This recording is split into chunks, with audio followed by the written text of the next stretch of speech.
பார்க்க போறோம். சாமுண்டி சப்த கன்னிகளில் 7வதாக கருதப்படுகிறார்.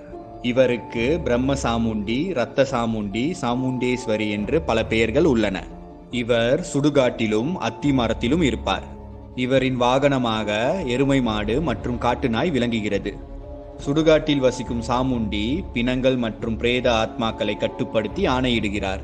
சாமுண்டி உயிர் பலி மற்றும் இரத்த பலிகளை ஏற்றுக்கொள்வதாக கூறப்படுகிறது. சாமுண்டி கருமை நிறமானவர். 4 கைகள் மற்றும் கூர்மையான கோரை பற்களுடன் இவரை பார்ப்பதற்கு மிகவும் பயங்கரமாக இருக்கும்.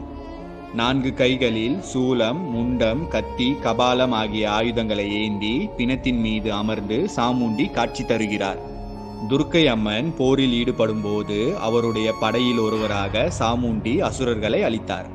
சாமுண்டி சண்டர், முண்டர் என்ற அரக்கர்களை அழிப்பதற்காக அவதாரம் எடுத்தார்.